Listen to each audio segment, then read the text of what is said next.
సిబిఐలో 5గురు ఉన్నతాధికారులు బదిలీ అయ్యారు. సిబిఐ డిప్యూటీ డైరెక్టర్ గా అనీస్ ప్రసాద్ కొనసాగనుండగా జాయింట్ డైరెక్టర్ గా అజయ్ భట్నాగర్ బదిలీ అయ్యారు. సిబిఐ డీజీలు MK Sinha, Tarun Gauba, Murugesan, AD AK Sharma కూడా స్థానచలనం పొందారు.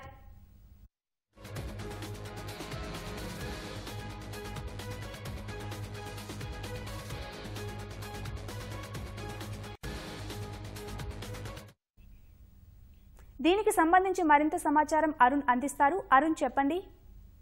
సిబిఐకి సంబంధించిన విషయంలో గత కొన్ని రోజులుగా జరుగుతున్నటువంటి పరిణామాలన్నీ మళ్ళీ పునరావృతం అవుతూ వస్తున్నాయి.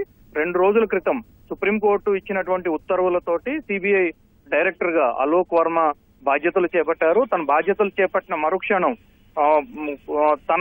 గతంలో రాకేష్ ఆస్థానా కేసు విషయంలో ఎవరైతే కేసు విచారణ చేస్తూ ఉన్నారో వారిద్దరు అధికారులను కూడా తిరిగి తన టీంలోకి తీసుకొని విచారణ కొనసాగిస్తూ వచ్చారు. అయితే సుప్రీంకోర్టు ఇచ్చినటువంటి ఉత్తర్వుల ప్రకారం రాకేష్ ఆస్థానా కావచ్చు, రాకేష్ ఆస్థానా సెలవులోనే కొనసాగాలని చెప్పినప్పటికీ రాకేష్ ఆస్థానా వ్యవహారంలో పక్కన పెట్టి మిగిలినటువంటి అన్ని విషయాల్లో ఎక్కడా కూడా పాలసీ రకమైన అంటే విధానపరమైనటువంటి నిర్ణయాలు తీసుకోవద్దు అని చెప్పి సుప్రీంకోర్టు చెప్పింది. దానికి అనుగుణంగా ఏవైతే ఇప్పటి వరకు విచారణ కొనసాగిస్తున్న తరుణంలో కేంద్ర ప్రభుత్వం అక్టోబర్ లో ఇచ్చినటువంటి ఉత్తర్వుల ప్రకారం తనను అధికారికంగా సెలవుపై వెళ్లాలంటూ ఇచ్చినటువంటి ఉత్తర్వులను సుప్రీంకోర్టు రద్దు చేసిన మీదట నిన్న సిబిఐ డైరెక్టర్ గా అలోక్ వర్మ తిరిగి బాధ్యతలు చేపట్టారు.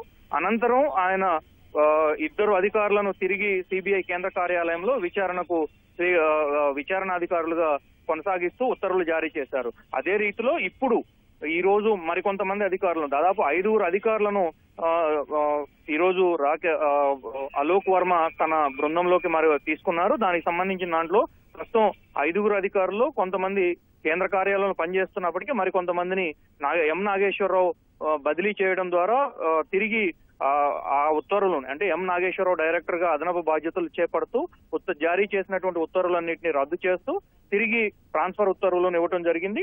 సిబిఐకి సంబంధించిన చేసిన వాటిలో జాయింట్ డైరెక్టర్ గా ఉన్నటువంటి అజయ్ భట్నాగర్ ను నార్త్ ఈస్ట్ వ్యవహారాలు వీటికి సంబంధించి ఇచ్చేటువంటి వ్యవహారంలో అదనపు డైరెక్టర్ గా నియమించారు. ఎంకే సిన్హా, అదేవిధంగా తరుణ్ గౌబా డిఐజీ ఏసీబీ చండీగఢ్ కు సంబంధించినటువంటి అధికారి మురుగేషన్, అదేవిధంగా ఏకే శర్మ వీరందరికి సంబంధించిన విషయంలో కొంతమందిని కేంద్ర కార్యాలయంలోకి తీసుకోవటము, మరికొంతమందికి మిగిలిన ప్రాంతాల్లో చండీగఢ్ అదేవిధంగా ఈశాన్య భారతానికి సంబంధించినటువంటి అధికారులుగా బదిలీ చేయడంతో పాటుగా అవినీతి నిరోధక వ్యవహారాలు పర్యవేక్షించే జేడీగా మరొకరిని బదిలీ చేయడం వంటి చర్యలు చేపట్టారు. అయితే ఈ అలోక్ వర్మ తీసుకుంటున్నటువంటి చర్యలపైన హైకోర్టులో మరొక అధికారి తన పిటిషన్ దాఖలు చేయడం జరిగింది. అయితే మొత్తం ఇప్పటి వరకు సిబిఐ వర్సెస్ సిబిఐ అనే టైప్ లో జరుగుతూ వస్తున్నటువంటి వ్యవహారం అంతా ఇప్పుడు మళ్ళీ మొదటికి వచ్చినట్లుగా కనిపిస్తా ఉంది.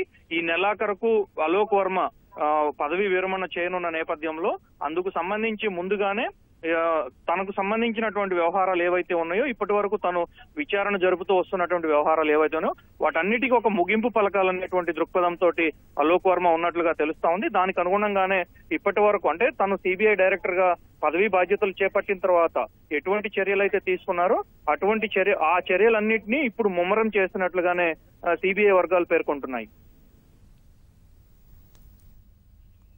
ధన్యవాదాలు అరుణ్.